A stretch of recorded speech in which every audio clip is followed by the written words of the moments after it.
कभी सोचा है कि प्रोफेशनल राइटिंग इतनी फॉर्मल और पॉलिश्ड क्यों लगती है?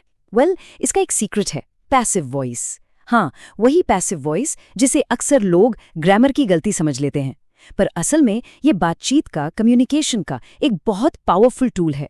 तो चलिए आज देखते हैं कि इसे इस्तेमाल करके अपनी राइटिंग को नेक्स्ट लेवल पर कैसे ले जा सकते हैं।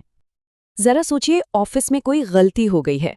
अब आपको इसके बारे में बताना तो है, लेकिन आप किसी एक इंसान पर उंगली नहीं उठाना चाहते। ये एक बहुत ही आम सिचुएशन है, राइट? और इसका सल्यूशन, आप यकीन नहीं करेंगे, पैसिव वॉइस में छिपा है।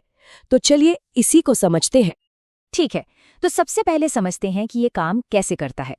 देखिए, पैसिव वॉइस का असली जादू है सेंटेंस का फोकस बदलना। मतलब किसने किया इससे ध्यान हटाकर क्या हुआ इस पर लाना। सिंपल। तो पैसिव वॉइस आखिर है क्या? एकदम सिंपल शब्दों में, ये वो सिचुएशन है जब क्या हुआ ये ज्यादा इंपॉर्टेंट हो जाता है बजाय इसके कि किसने किया। और इसका स्ट्रक्चर भी बहुत आसान है। जो काम हुआ है यानी ऑब्जेक्ट, वो पहले आता है और उसके बाद वर्ब। इसे समझने का सबसे अच्छा तरीका है स्पॉटलाइट एनालॉजी। सोचिए, एक्टिव वॉइस में स्पॉटलाइट सीधे एक्टर पर होती है, मतलब काम करने वाले पर। लेकिन पैसिव वॉइस में हम उस स्पॉटलाइट को घुमाकर सीधा एक्शन पर ले आते हैं। ये एक जबरदस्त विजुअल है ना? इसे याद रखना बहुत आसान हो जाता है। चलिए इसे एक और एंगल से देखते हैं, एक मूवी कैमरा की तरह। पैसिव वॉइस में कैमरा उस घटना पर जूम करता है जो हुई है, और जो एक्टर है उसे फ्रेम से बाहर कर देता है, और बस इसी से वो ऑब्जेक्टिव, वो फॉर्मल वाली फील आती है। अब यहाँ टोन में असली फर्क देखिए। जॉन ने ऑडिट पूरा किया, ये डायरेक्ट है, पर्सनल है। लेकिन ऑडिट पूरा किया गया, ये सुनते ही ज्यादा न्यूट्रल और प्रोफेशनल लगता है। और बस बिजनेस राइटिंग में यही छोटा सा बदलाव बहुत बड़ा फर्क डालता है। ठीक है, तो अब हम ये तो समझ गए कि इसे क्यों यूज करना है। अब सवाल आता है कैसे। तो चलिए अब कैसे पर फोकस करते हैं। और टेंशन मत लीजिए, पैसिव वॉइस का सेंटेंस बनाना जितना मुश्किल लगता है उससे कहीं ज्यादा आसान है। चलिए एक बिल्कुल कॉमन सा एक्टिव सेंटेंस लेते हैं। टीम ने प्रस्ताव प्रस्तुत किया। अब देखते हैं कि इसे पैसिव वॉइस में बदलकर हम कैसे और ज्यादा फॉर्मल बना सकते हैं। ये रहा हमारा magical 3 step formula. Step 1, sentence का जो ऑब्जेक्ट है उसे हीरो बनाइए, उसे सबसे आगे ले आइए। स्टेप 2, वर्ब को बदलिए, टू बी का सही फॉर्म लगाइए, जैसे इज, वॉज, विल बी, और उसके साथ वर्ब का पास्ट पार्टिसिपल फॉर्म, जैसे सबमिटेड। स्टेप 3, और ये ऑप्शनल है, अगर बताना ही है कि काम किसने किया तो बाई या द्वारा लगाकर उसे जोड़ दीजिए। That's it. और लीजिए, टीम ने प्रस्ताव प्रस्तुत किया बन गया प्रस्ताव प्रस्तुत किया गया। देखा आपने कैसे फोकस झट से टीम से हटकर प्रस्ताव पर चला गया।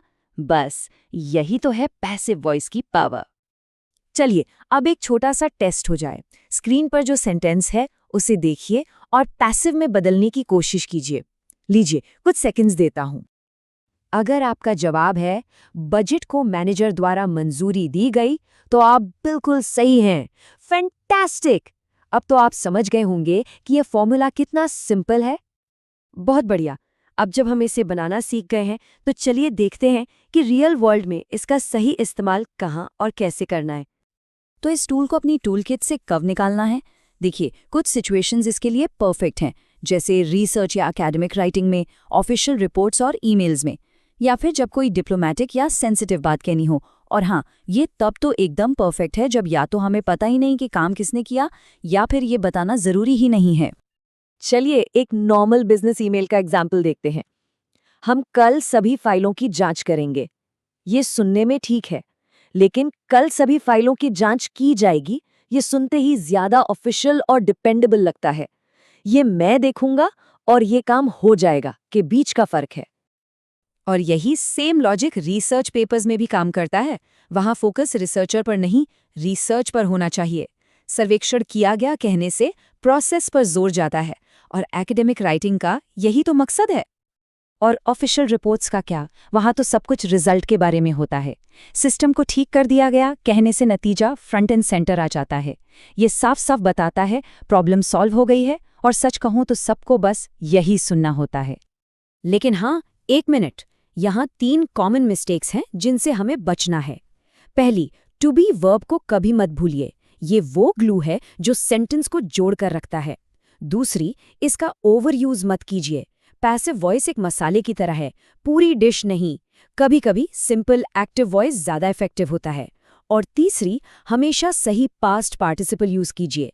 ये छोटी सी गलती आपकी क्रेडिबिलिटी पर असर डाल सकती है। ठीक है, तो चलिए अब तक जो भी हमने सीखा उसे फटाफट समेट लेते हैं। अगर इस पूरी बातचीत से कुछ बातें याद रखनी हैं तो वो ये हैं। ये 4 मेन बातें याद रखिए। पहला, पैसिव वॉइस का सारा खेल एक्शन का है, एक्टर का नहीं। दूसरा, फॉर्मूला एकदम सिंपल है, object plus to be plus past participle.